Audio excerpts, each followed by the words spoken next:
pemirsa, kembali sore hari ini kami dapat menjumpai Anda dalam program Rumah Demokrasi. Tentunya untuk membahas seputar pemilihan umum, kontestasi di mana kita akan sama-sama menentukan nasib negeri kita. Kemarin sudah kita lalui pemilihan presiden dan juga legislatif. Ada 5 kotak suara yang sudah kita salurkan hak pilihnya pada 14 Februari lalu. Dan sesaat lagi, sebentar lagi, hanya dalam hitungan bulan, kita akan sama-sama memberikan hak suara kembali pada pemilihan kepala daerah. Tema kita pada hari ini adalah Pilkada Serentak 2024 di Provinsi Jambi. Telah hadir 2 narasumber yang pastinya mumpuni untuk menjawab apa-apa saja yang akan kita diskusikan terkait Pilkada Serentak 2024. Langsung saja kita sapa yang sudah tidak asing lagi, yang pasti sudah sering sekali dan mulai disibukkan mulai sebelum pemilihan presiden kemarin hingga menjelang Pilkada ini selalu sana sini dimintai wawancara, keterangan dan sebagainya. Kita sapa penyelenggara tentunya, ini dia anggota Komisioner KPU Provinsi Jambi Bapak Fahrul Rozi. Selamat sore Bang. Selamat sore Mbak Setia. Sehat Bang? Alhamdulillah sehat. Lama nggak ketemu ya Bang? Iya. 24 jam. Ketemu terus pokoknya kalau sama Bapak Fahrul, apalagi jelang-jelang Pilkada. Tadi dari kantor Bang? Dari kantor. Nggak mungkin dong, jam 4 udah pulang ke rumah ya Bang? Kita kan 25 jam. Oh iya, 24 jam kurang untuk kerja kan Bang? Kalau bisa nambah jam.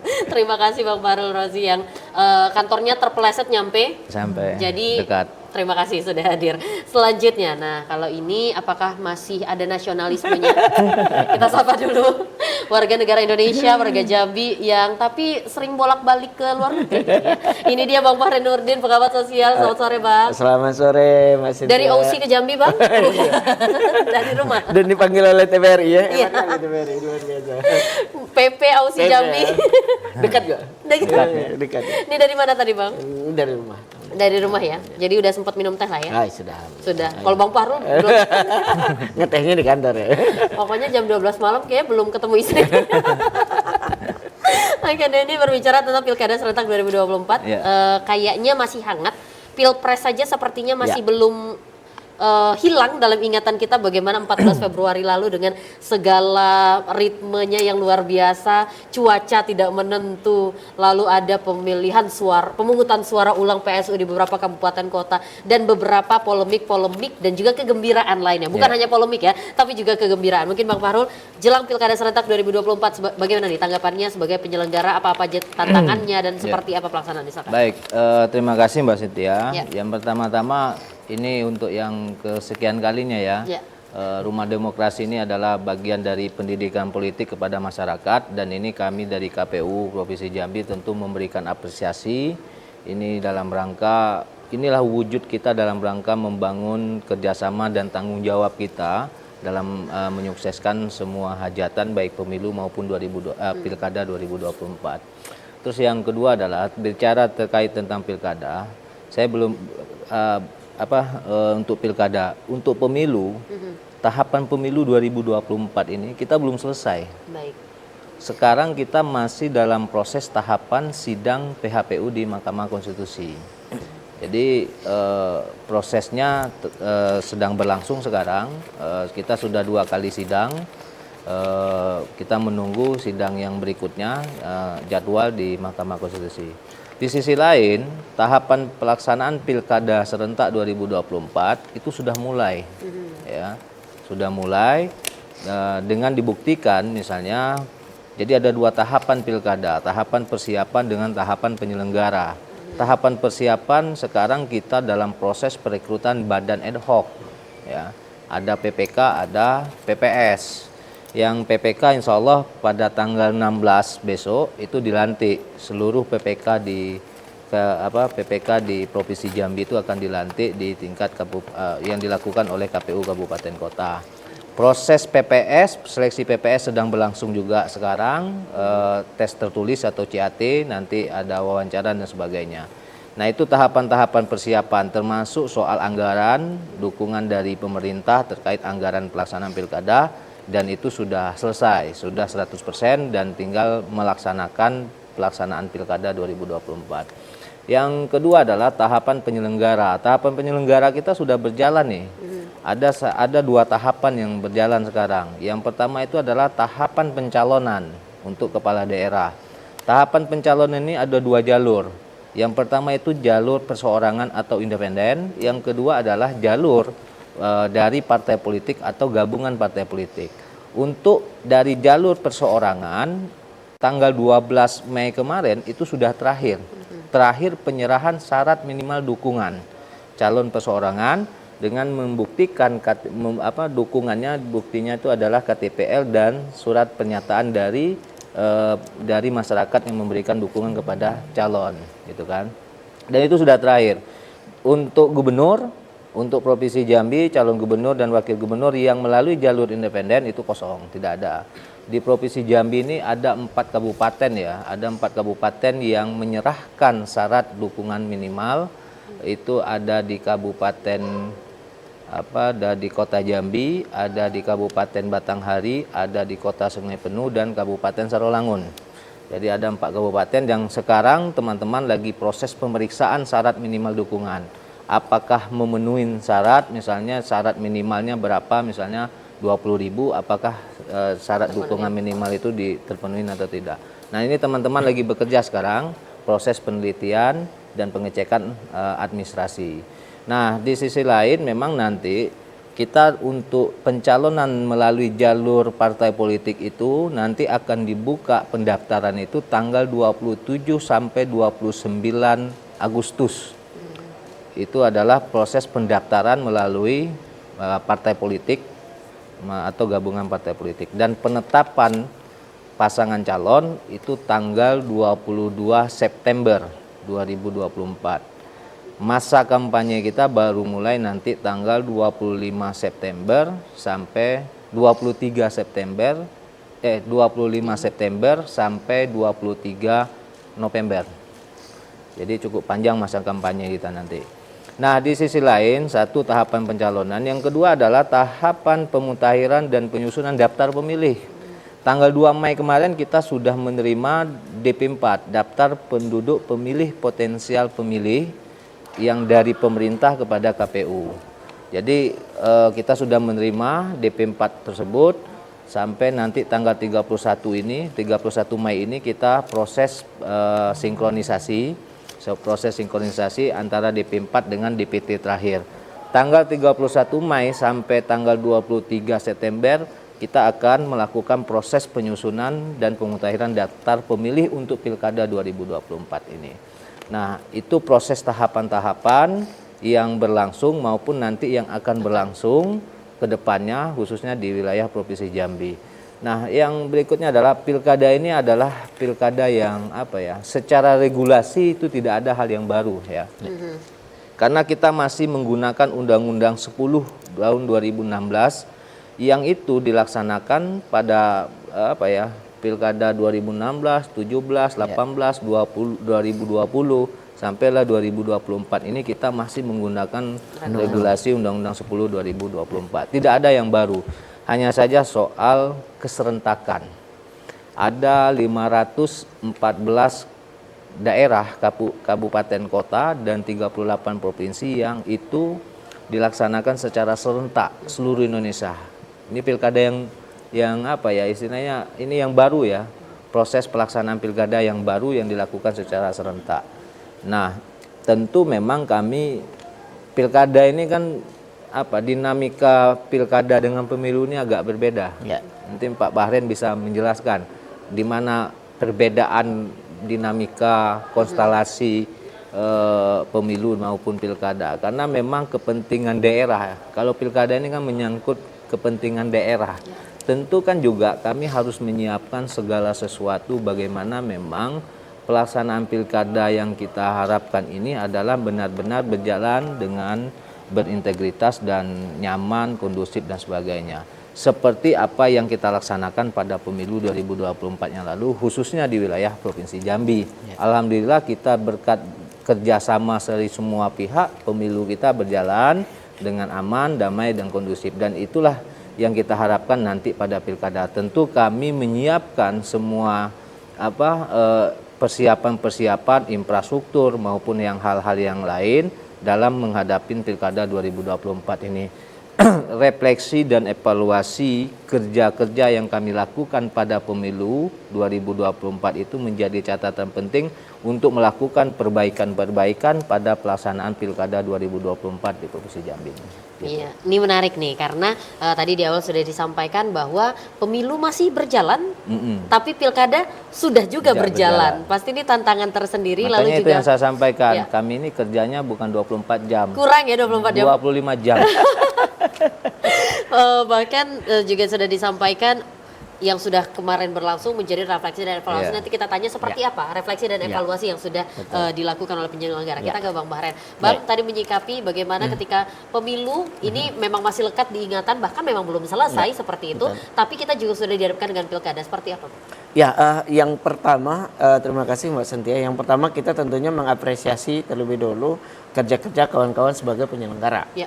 Karena memang kita akui bahwa menyelenggarakan pemilu ini juga tidak ringan. Menyelenggarakan hajatan saja, pesta pernikahan saja, Ya. itu luar biasa sibuknya. Bisa konflik juga, Bang. Bisa konflik juga gitu. Apalagi menyelenggarakan pemilu yang mengurusi orang sekian banyak, mengurusi sekian banyak term-term yang harus diselesaikan. Jadi yang pertama kita menyampaikan apresiasi kepada kawan-kawan penyelenggara KPU, Bawaslu, dan seterusnya, DKPP dan seterusnya, kita menyampaikan apresiasi terhadap kerja-kerja tersebut. Tetapi tentu lagi saya sepakat tadi dengan Pak Badrozi bahwa memang harus ada perbaikan-perbaikan. Karena memang tidak akan ada yang sesuai seutuhnya, yang 100% berjalan, pasti ada kekurangan sana dan sini. Nah, kita tentunya bagaimana pepatah mengatakan bahwa tidak boleh jatuh kepada lubang yang sama. Artinya apa-apa yang terjadi, kita bagus nih, saya rasa pilkada ke depan harusnya jauh lebih baik. Karena apa, kita baru saja menyelenggarakan pemilu. Jadi masih fresh tuh apa-apa yang perlu dievaluasi. Kita nanti akan dengarkan juga tuh apa-apa refleksi yang terjadi dan untuk perbaikan ke depan. Nah, saya ingin menggarisbawahi tadi bahwa saat ini terjadi sedang dalam persiapan yaitu rekrutmen daripada kawan-kawan petugas di lapangan. Nah, menurut saya ini titik poin penting yang harus kita garis bawahi, karena ini adalah hulunya. Kita tahu bahwa di pemilu kemarin ya terjadi misalnya di Tebo terdapat kawan-kawan, maaf oknum mungkin ya, kawan-kawan petugas yang coba-coba bermain, yang pada akhirnya juga berurusan dengan Gakumdu, berurusan dengan pidana dan seterusnya. Nah, artinya apa? Ini menjadi pelajaran yang baik, karena memang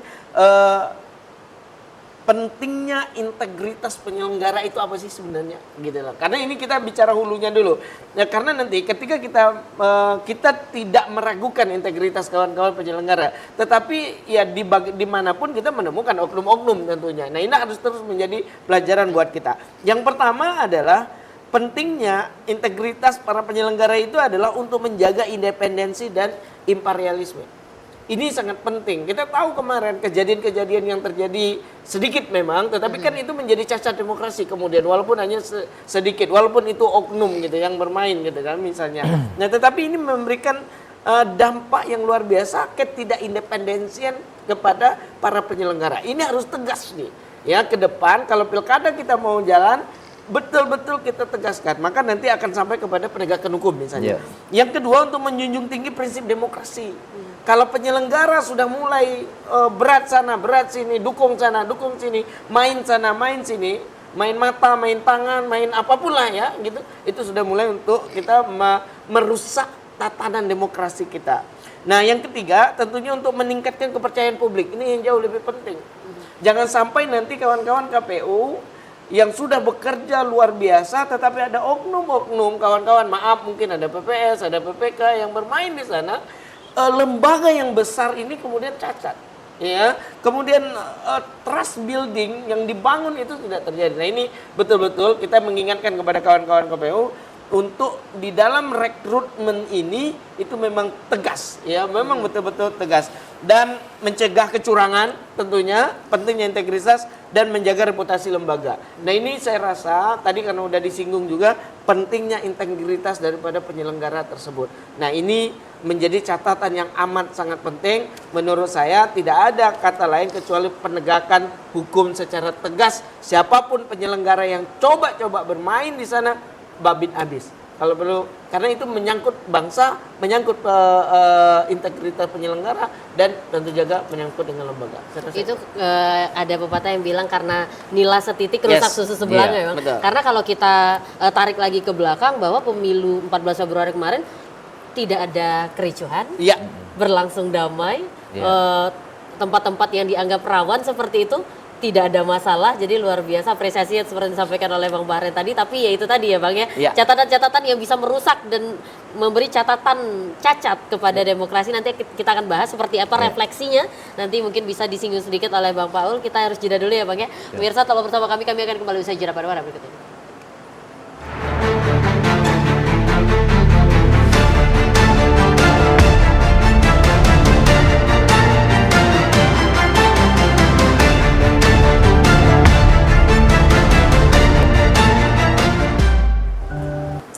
Pemirsa, masih bersama kami dalam program Rumah Demokrasi untuk membahas Pilkada Serentak 2024 di Provinsi Jambi. Masih bersama dua narasumber begitu luar biasa. Langsung saja terkait refleksi dan juga evaluasi. Karena masih hangat, jadi masih lekat diingatan, dan seperti apa pelaksanaannya untuk jelang Pilkada. Silakan Bang. Ya, jadi gini, terkait tentang refleksi dan evaluasi itu banyak hal, banyak sisi yang harus kita lakukan perbaikan-perbaikan misalnya ya. Misalnya terkait tentang bagaimana mempersiapkan sumber daya manusia penyelenggara ad hoc kami, terutama di jajaran KPPS, di TPS misalnya kan. Tentu banyak pola ya, misalnya kemarin pemilu 2024 yang biasanya kita lakukan bintek itu hanya 1 atau 2 orang KPPS, kita seluruhnya ini, ya kan, seluruh Bukan perwakilan KPPS, lagi tidak ya, lagi. Jadi seluruh KPPS itu kita lakukan bintek. Ini dalam rangka menyatukan pemahaman dan persepsi untuk menjalankan tugas-tugas dia selama proses pemungutan dan penghitungan suara di TPS. Jadi itu juga menjadi catatan kami bagaimana kami mencari pola untuk meningkatkan SDM badan ad hoc kami. Sebenarnya kalau di tataran lembaga provinsi, kabupaten, bukan apa ya, sebenarnya sudah tingkatan itu sudah selesai, ya kan. Hanya memang jajaran-jajaran badan ad hoc kami, PPK, PPS maupun terutama yang sangat penting adalah KPPS, yang bagaimana kita nyari pola untuk meningkatkan SDM. Karena memang 27 November 2024 nanti pada saat pilkada itu seperti 14 Februari 2024 yang lalu waktu pemilu, yang menjadi perhatian publik itu kan pada saat hari H itu, betul. ya kan. Nah maka memang harus kita siapkan bagaimana benar-benar teman-teman badan ad hoc kita terutama KPPS itu bisa menjalankan sesuai dengan regulasi. Ya. Satu pemahaman dengan, misalnya gini ya, kan tidak mungkin dari atas sampai ke bawah dengan regulasi yang sama, pemahaman yang berbeda dan melaksanakan di lapang itu yang berbeda-beda. Padahal satu regulasi yang sama. Kalau provinsi menjalankan sesuai dengan regulasi, kan tidak mungkin jajaran kita di bawah itu agak membelokkan sedikit regulasi ya kan? Maka yang dibilang Pak Bahren ada beberapa peristiwa yang terjadi, temuan-temuan yang terjadi dalam proses pemungutan dan penghitungan suara SDM. Tentu juga jadi perhatian kami juga mengingatkan teman-teman KPU Kabupaten, karena yang merekrut dan menetapkan itu kewenangannya KPU Kabupaten Kota. Maka kita mengingatkan bagaimana benar-benar teman-teman melakukan seleksi dan menetapkan jajaran badan ad hoc kita itu benar-benar orang-orang yang benar-benar profesional, yang menjaga integritas, dan ini bukan hanya sebagai simbol saja, tapi memang harus diaktualisasi di lapangan sehingga yang dibilang oleh Pak Bahren, kepercayaan publik terhadap lembaga penyelenggara pemilu terutama KPU ini bisa meyakinkan benar-benar lembaga yang benar-benar punya integritas dan profesionalitas untuk menjalankan atau menyelenggarakan tahapan pemilu maupun pilkada 2024. Itu di internal. Tentu juga secara eksternal, tentu kami melakukan perbaikan-perbaikan, maksudnya tahapan-tahapan yang semuanya berjalan. Tidak ada yang berbeda ya, di pemilu maupun pilkada tahapannya sama. Ya, tahapannya sama. Orang-orangnya akan Ada sama, pencalonan, ada kampanye, ada daftar pemilih, ada pemungutan dan penghitungan suara, semuanya sama. Tentu itu yang menjadi tahapan evaluasi-evaluasi kesalahan-kesalahan kami, itu yang menjadi catatan. Soal administrasi. KPU ini kan sebagai lembaga teknis yang terutama memperhatikan soal administrasi, terutama soal pencalonan. Soal pencalonan ini kan lebih bersifat ke administratif. Ada syarat calon, ada syarat pencalonan. Kalau itu yang tidak kita lakukan penelitian dan pengecekan administrasi, maka ini juga akan berimbas. Jangan-jangan nanti orang yang tidak memenuhi syarat kita loloskan sebagai calon kepala daerah. Tentu itu menjadi perhatian kami soal administrasi. Makanya KPU RI ada yang namanya sistem teknologi informasi yang kita gunakan. Maka setiap tahapan-tahapan pilkada ini ada sistem teknologi informasi yang kita gunakan. Pencalonan kita punya silon, daftar pemilih, penyusun daftar pemilih kita punya sidali, ada dana kampanye sidakam, ada yang lain-lain seluruhnya menggunakan. Termasuk perekrutan badan ad hoc kita ada namanya Siakba. Nah, di situ kita sebagai sistem informasi teknologi ini sebagai alat bantu kita menunjang kerja-kerja kita untuk melakukan kerja-kerja pengecekan bagaimana benar-benar memastikan secara administrasi itu tidak ada yang bermasalah gitu. Nah, itu yang menjadi catatan-catatan penting, terutama juga pada hari pemungutan dan penghitungan suara juga menjadi catatan kami. Terutama kemarin misalnya waktu kita 14 Februari itu dalam kondisi cuaca yang hujan misalnya kan, bagaimana kita mensiasatin itu. Nah itulah, tapi alhamdulillah memang demokrasi ini adalah partisipasi, ya kan. Tapi ukuran partisipasi bukan banyaknya jumlah orang yang datang ke TPS, tapi bagaimana kami meyakini demokrasi dengan partisipasi ini menunjukkan bagaimana kualitas dari proses pelaksanaan pilkada maupun pemilu nanti. Maka setiap tahapan kami akan meyakini seluruh jajaran kami itu benar-benar seluruh tahapan itu berjalan secara berkualitas dan berintegritas. Tidak hanya pada hari pemungutan dan penghitungan suara saja, dari seluruh tahapan. Kita kampanye cukup lama, Mbak Cynthia. Dari 25 September sampai kita ke 23 November. Oh, 2 bulan dong hampir ya? 2 bulan kita pelaksanaan kampanye ini kan. Di dalam kampanye itu banyak metode kampanye yang dijalankan juga. Salah satu misalnya ada debat dan sebagainya. Nah, tentu butuh persiapan-persiapan semuanya. Nah, yang terakhir tentu kami akan memaksimalkan bagaimana kegiatan sosialisasi kepada masyarakat, kepada pemilih. Karena pada hakikatnya ada 3 komponen dalam pemilu maupun pilkada ini, ada 3 komponen yang sangat penting yang itu saling memberikan dukungan. Ya, yang pertama itu adalah penyelenggara pemilu, yang kedua adalah pesertanya, yang ketiga adalah pemilihnya. Kalau 3 komponen ini sama-sama menjaga integritas pelaksanaan pilkada, saya meyakini hasilnya pun juga akan berkualitas.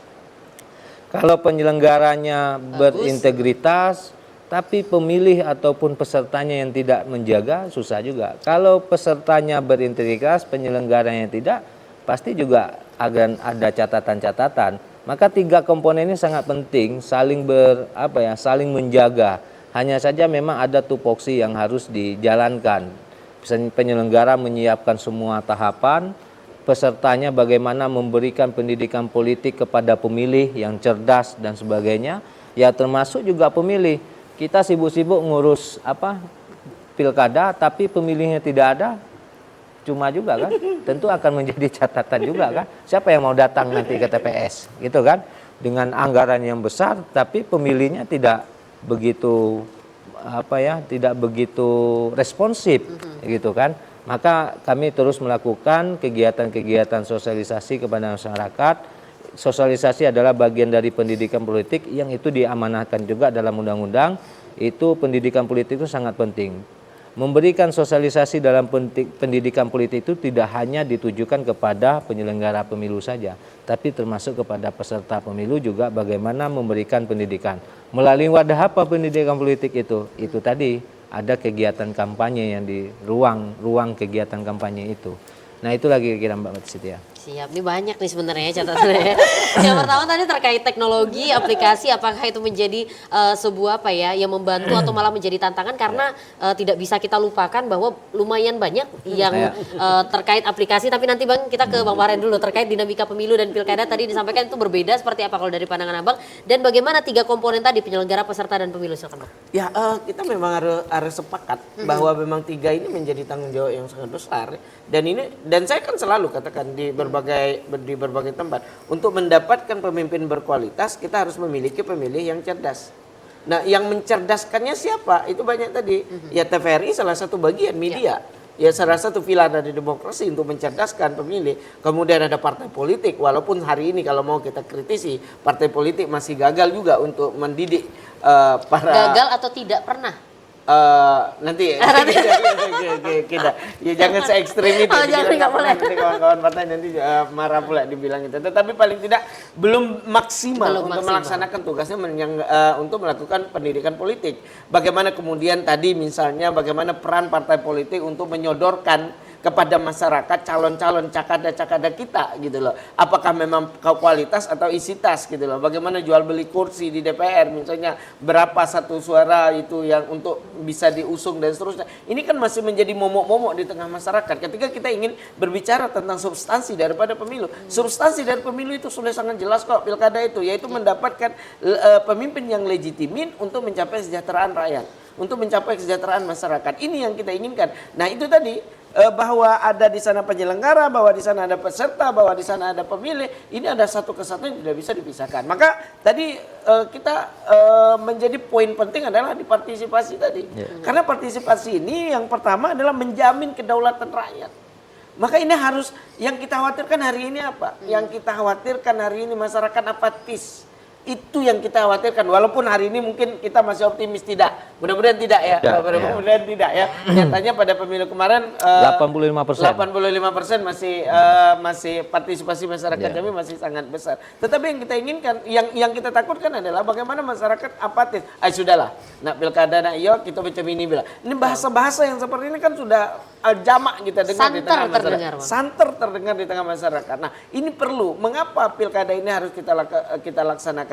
Karena di sana ada kedaulatan rakyat. Gitu. Pilkada ini adalah cara wadah yang sudah dijamin oleh undang-undang untuk memilih pemimpin kita untuk apa? Untuk mencapai kesejahteraan kita. Kita berharap pemimpin-pemimpin Jambi ke depan maupun gubernur, bupati dan wali kota, dia membawa kesejahteraan. Itu aja endingnya yang ingin kita dapatkan. Itu yang kedua, meningkatkan legitimasi bahwa partisipasi masyarakat yang besar, bahwa kita penting juga. Saya sepakat ada kualitas di sana, tetapi kuantitas juga kita butuhkan gitu. Itulah demokrasi. Kita butuh juga bagaimana suara terbanyak, yaitu menjamin kemudian meningkatkan legitimasi. Kemudian tentu saja menyalurkan aspirasi masyarakat. Kita sebenarnya parpol itu adalah menjadi salah satu institusi politik yang luar biasa.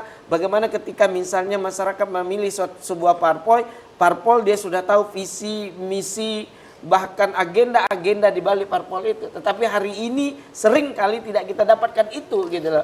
Bahwa parpol hanya dipakai kuda, sepeda, motor untuk menjadi calon. Tidak kita melihat apa yang sebenarnya agenda yang dibawa oleh partai politik tersebut. Sehingga apa aspirasi masyarakat juga ketika dia memilih sebuah parpol atau memilih calon kepala daerah dari parpol tertentu, itu seolah-olah tidak ada korelasinya dengan agenda-agenda daripada agenda-agenda politik yang dibawa oleh parpol. Karena apa? Karena partai politik hanya betul-betul saya minta maaf, hanya sebagai cap dapat dukungan untuk maju. Tidak menyampaikan bahwa partai politik itu memiliki agenda-agenda di belakangnya, memiliki visi misi di belakangnya. Ini yang tidak sampai saya rasa. Dan ini yang menjadi catatan kita ke depan, bagaimana partai politik harus lebih lagi meningkatkan perannya di dalam melakukan tadi sebagaimana saya sampaikan, yaitu pendidikan politik kepada masyarakat. Bahwa parpol itu tidak hanya tukang cap, tidak hanya tukang mencalonkan, tidak, tetapi ada agenda-agenda, ada misi-misi tentang kebangsaan ini yang dibawa oleh parpol tersebut. Yang kelima tentunya memperkuat sistem demokrasi dan mencegah konflik dan kekerasan yang terjadi. Nah, inilah pentingnya buat kita partisipasi. Sekali lagi, partisipasi itu bisa kita dorong, salah satunya adalah sosialisasi. Tentunya tidak hanya kita serahkan kepada KPU. Ya, saya juga akan sering terus katakan KPU itu hanya event organizer. Nggak Dia bisa penyelenggara, sendiri. tidak bisa. Yang punya hajatan itu rakyat. Yang milik hajatan ini adalah rakyat. Tetapi kawan-kawan di KPU diberikan berdasarkan undang-undang untuk menyelenggarakannya sebagai event organizer-nya. Jadi jangan serahkan 100% kepada KPU, tetapi ayo kita bersama-sama sebagai orang yang bertanggung jawab terhadap perhelatan ini, yang endingnya kita berharap pilkadanya aman, damai, dapat pemimpin yang baik, dan tercapailah kesejahteraan tersebut. Tapi mungkin sikap-sikap apatis yang tadi Abang takutkan itu menjadi salah satu yang membuat akhirnya bekerja sendiri KPU. Susah untuk mendapatkan, tapi nanti kita bahas seperti apa dinamikanya dan tantangannya sampai hari ini. Apakah KPU masih bekerja sekeras itu? Bantuannya masih minim datang, nanti kita bahas. Bang, kita jeda dulu. Pemirsa, tetap bersama kami akan kembali saja pada berikut ini.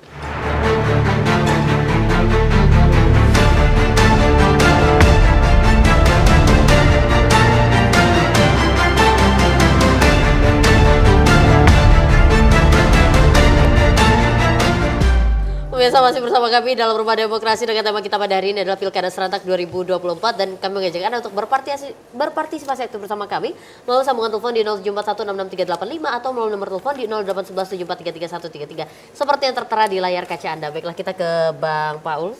Bang, tadi seperti yang disampaikan dan tadi ke belakang dulu mengenai teknologi yang tadi Abang sampaikan, harusnya ini mempermudah.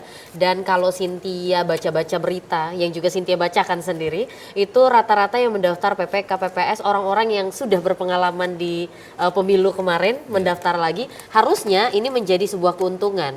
Mungkin yang kemarin kesalahan dilakukan tidak diulangi lagi, lalu aplikasi-aplikasi yang kemarin belajar sekarang tidak perlu dipelajari lebih lanjut. Kita sapa dulu. Halo, selamat sore. Halo, selamat sore. Selamat sore. Pak Yudi. Siap. Kata Bang Maret, Pak Yudi dari Telanai. Selamat sore, Mbak Cynthia. Iya, Pak Yudi, langsung saja, Pak. Pertanyaan Saya mohon komentar maaf, Mbak silakan. Cynthia baru bangun, rupanya saya ingat ada Rumah Demokrasi. Aduh kan, berarti nggak nonton dari awal. Ini memang Ya sudah, nggak apa-apa, ada Pak, silakan. yang perlu ditanyakan judul. Siap.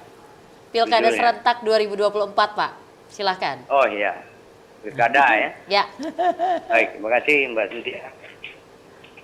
Ya, pertama saya sapa dulu ya, Boleh, Pak. Pak Baru Roji ini Siapa Yudi? apa namanya senior nih di KPU nih. Oh, Nggak sepuh ragukan. ya, Pak. Di anggota KPU ya, jangan ragu sama dia So, dan jangan bimbang. asik. Nyanyi Pak nih, Pak. Renudin ya luar biasa, produk Australia ini, luar biasa. Saya apresiasi dua tokoh ini ya. Nah, pilkada ini sebenarnya tadinya kita pemilu ya, legislatif, pilpres itu pemilu. Nah, kita dihadapkan lagi dengan pilkada ya.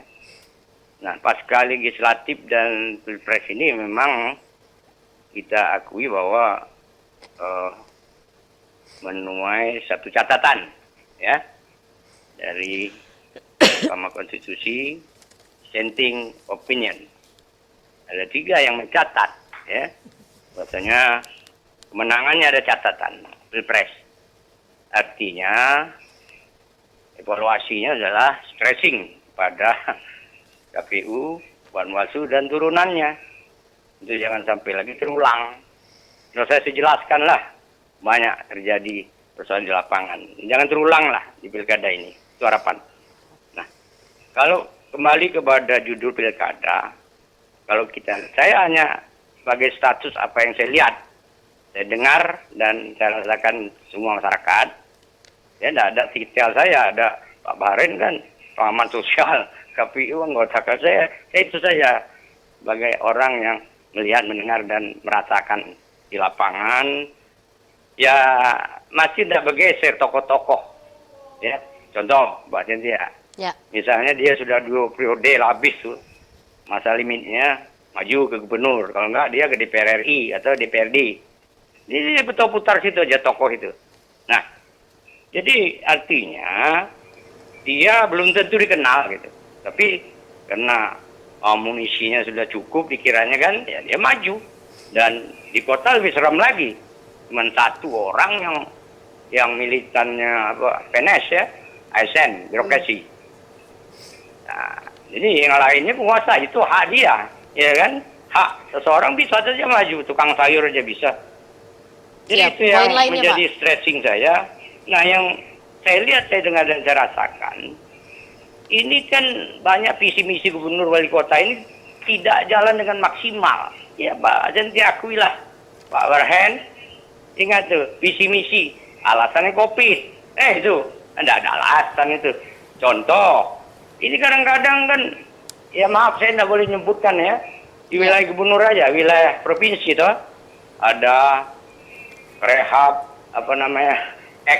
Angsuduo, Mangkrak, nanti ada sport center, padahal tidak ada di dalam visi misi, Siap. banyak lagi itu. Ada lagi Saya Pak mohon poin maaf lainnya nih. Pak, biar langsung kita Fakta jawab. saya katakan. Nah ini kan belum tentu diinginkan oleh masyarakat. Yang Siap. diinginkan masyarakat adalah visi misinya. Baik. Itu harus maksimal. Nah yang menjadi pertanyaan KPU, RT. RT ini kan diseret-seret, Pak.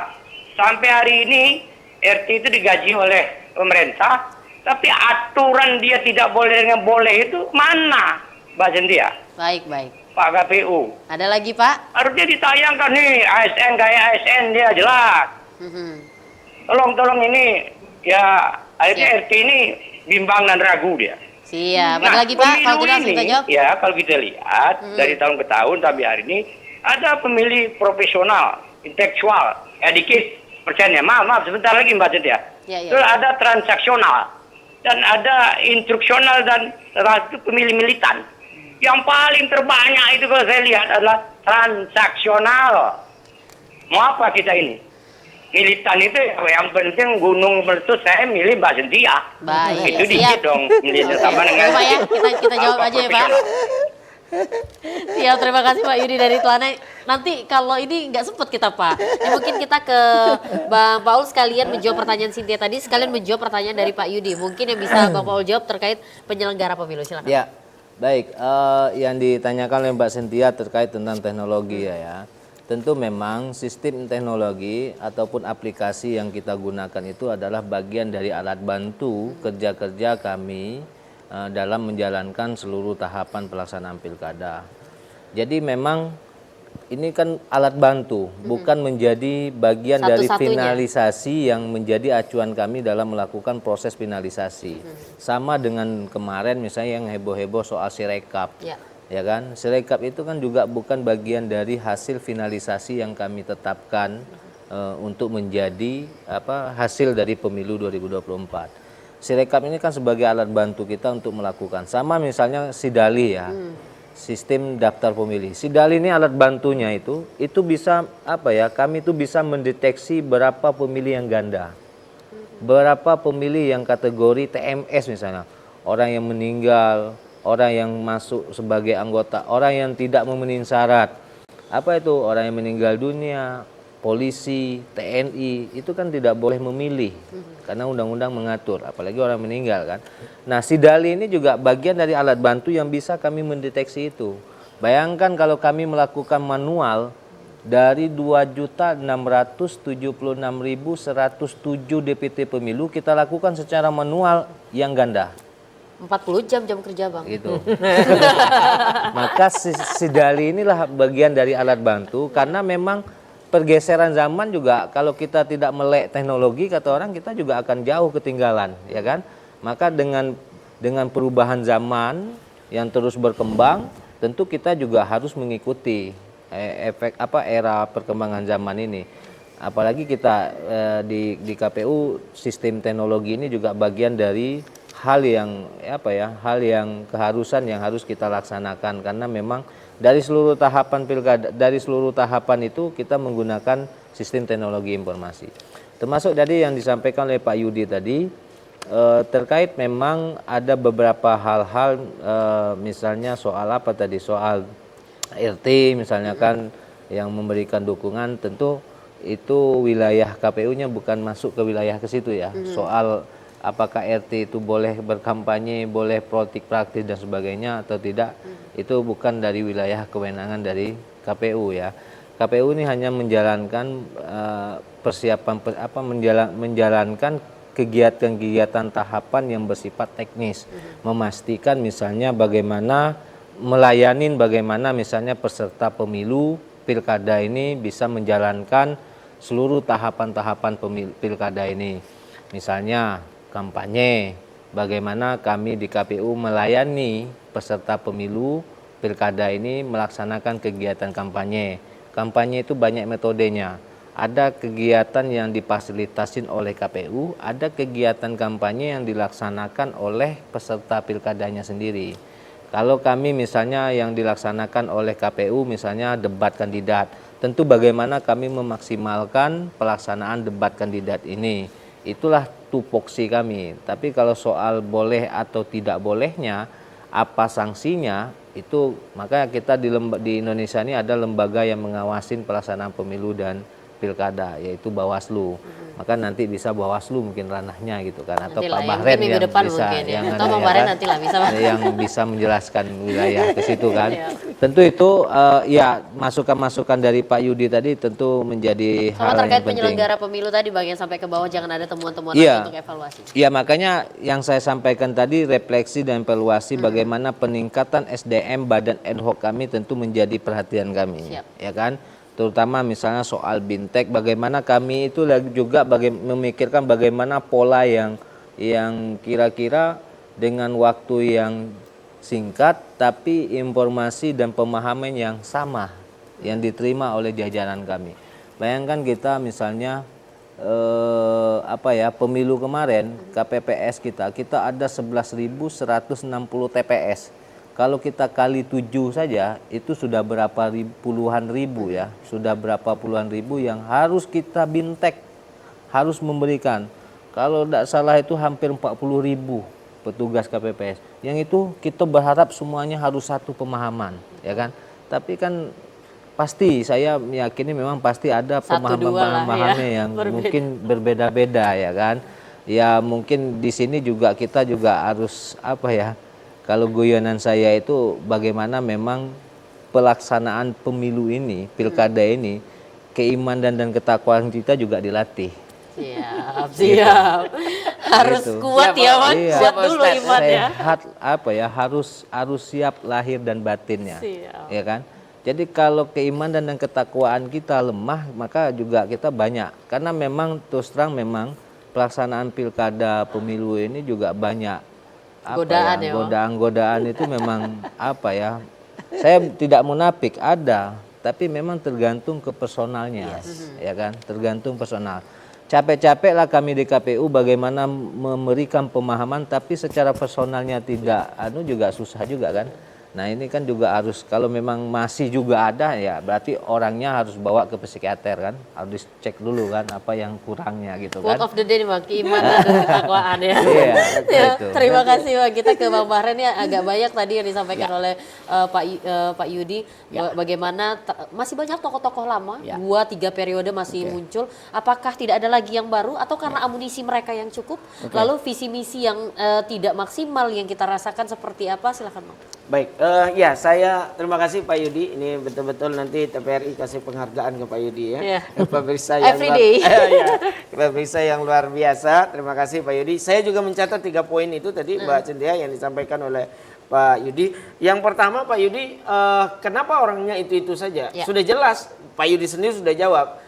Politik kita masih harus transaksional katanya, dan kos politik kita masih sangat tinggi. Mungkin kalaupun tidak terlalu vulgar terhadap transaksional, paling tidak kita mengatakan kos politik kita masih sangat tinggi. Saya mau mencalonkan hari ini, tapi mau bawa apa gitu ya, Pak Rozi atau Pak Yudi sekalian gitu ya, mau nyalonkan diri gitu. Tapi apakah kuat atau tidak gitu? Nah itu yang pertama, salah satu faktornya, karena memang banyak faktor, tapi salah satunya adalah faktornya itu, bahwa kos politik kita untuk hari ini juga masih sangat tinggi, baik partai, kampanye, sosialisasi dan seterusnya, itu masih sangat. Yang kedua, saya rasa yang perlu kita beri catatan adalah bahwa yang milihnya kan masyarakat. Lah walaupun orang-orang itu saja kalau nggak dipilih oleh masyarakat, ya juga tidak akan terpilih dan tidak akan muncul lagi. Artinya itu tadi, bagaimana disampaikan oleh Pak Farudin tadi, bagaimana pemilih juga harus cerdas. Ya. Lah yang terjadi hari ini mungkin ada orang lama yang maaf, misalnya anggota dewan 5 tahun sekali muncul gitu, tapi terpilih gitu loh. Terpilih, kemudian hilang, nggak tahu kemana, seperti Visi-misinya tidak ada. nggak tahu 5 tahun kemudian balihonya datang lagi dan terpilih lagi gitu loh. Kan artinya diseleksi masyarakatnya juga perlu pendidikan yang lebih lagi. Nah, kemudian banyaknya visi misi yang tidak terlaksana. Kan kita punya DPR. Ya walaupun memang pertanyaan siapa yang milih DPR. Di sana kan ada controlling, ada budgeting. Nah, program-program seyogianya yang diajukan oleh legislatif itu kan naik. Yang diajukan oleh eksekutif kan naik ke legislatif gitu loh. Nah, kemudian kan apakah itu disetujui atau tidak? Kemudian program-program misalnya yang sudah dikampanyekan, yang sudah disampaikan kepada masyarakat. Nah, artinya memang penyelenggara negara ini kan tidak parsial, tetapi dia secara menyeluruh bahwa legislatif, eksekutif dan seterusnya itu akan bekerja sama, dan inilah yang menjadi tanggung jawab kita semua. Dan pilkada menjadi penentu kita untuk menempatkan gitu loh.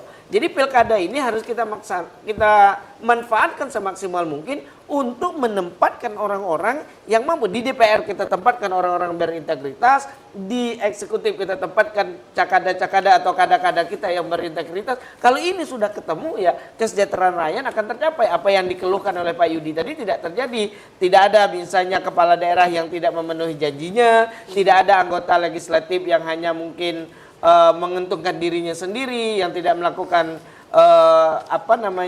tugas dan tanggung jawabnya, controllingnya, budgetingnya dan seterusnya. Nah, inilah yang memang kita berharap dari tahun ke tahun, dari masa ke masa kita harus terus belajar sehingga kualitas. Saya selalu mengatakan bagaimana kita melahirkan pemilu dan pilkada itu kita sudah bicara substansi. Tidak hanya melulu berbicara tentang administratif. Iya, itu sangat penting. Tetapi yuk kita bicara sekarang tentang substansi gitu. Masyarakat sudah bicara tentang kualitas gitu loh. Tidak hanya melulu berbicara tentang tahapan-tahapan. Itu udah selesai. Kita serahkan kepada kawan-kawan KPU yang memiliki integritas, tetapi masyarakat sudah berbicara tentang apa? Visi misi calon-calon daerah itu yang memang ditelanjangin, yang memang betul-betul mampu membawa kesejahteraan rakyat. Kita harus bicara itu seyogianya. Secara teknis kita serahkan sajalah kepada kawan-kawan KPU.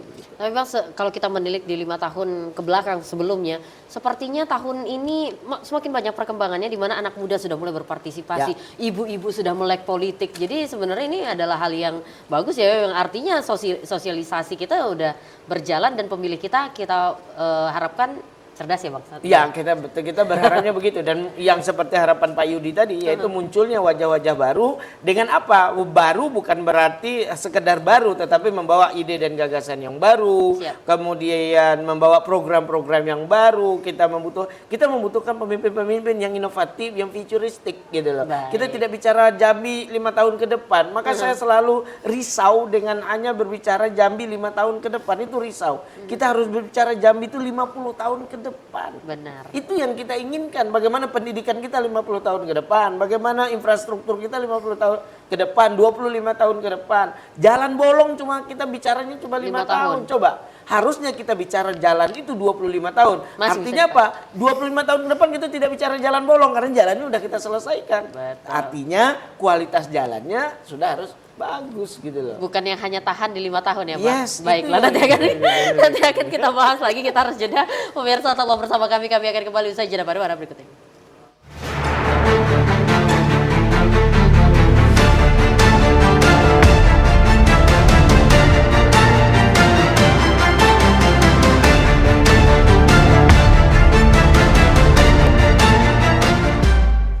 Pemirsa masih bersama kami dalam program Rumah Demokrasi, dengan tema kita pada hari ini adalah Pilkada Serentak 2024 di Provinsi Jambi, dan tidak terasa sudah masuk ke segmen terakhir, waktunya untuk closing statement atau pernyataan penutup. Langsung saja closing statement dari Bang Fahrul, silakan Bang. Baik, Pilkada 2024 ini adalah pilkada pilkada yang terbesar karena memang dilakukan secara serentak di seluruh Indonesia, termasuk juga di Provinsi Jambi ini kan. Jadi pelaksanaan pilkada ini juga bagian dari tanggung jawab kita bersama bagaimana kita bisa menentukan arah pelaksanaan pilkada. Kalau mau masuk ke jurang atau memang jangan masuk ke jurang. Harus ini semuanya tergantung dengan kita semua. Maka 3 komponen ini sangat penting bagi kita dalam rangka menentukan kualitas dan integritas dari pelaksanaan pilkada 2024 ini. Sekecil-kecilnya ikan ada daging, sebesar-besarnya ikan ada tulangnya, sebaik-baik ada buruk, seburuk-buruknya ada baik. Jangan cari baik, jangan cari buruk yang ada di baik, carilah baik yang ada di dalam buruknya. Siap. Ini quote dari penyelenggara nih. Jangan karena yang setiti itu hilang kerja keras yang banyak gitu ya, Pak. Terima kasih Pak Farul. Tapi bukan pembenaran itu ya. Bukan ya, itu quote-nya. Hanya quote of the day, Bang. Boleh Bang Farul. Baik, luar biasa. Terima kasih quote-nya. Jangan cari Jangan buruk cari yang buruk di dalam yang baik. Nah, cari yang baik-baik aja. Baik, kita berharap juga harapan tentunya yang bisa kita bahwa pilkada ini kita maksimalkan sebagai alat, sebagai cara, sebagai wadah bagi masyarakat untuk menemukan pemimpin-pemimpin Provinsi Jambi, baik itu provinsi maupun kabupaten kota, untuk mencapai kesejahteraan kita. Jambi tentunya dengan segala macam persoalannya, tentu tadi banyak buruknya, banyak baiknya, tetapi kita tidak boleh pesimis.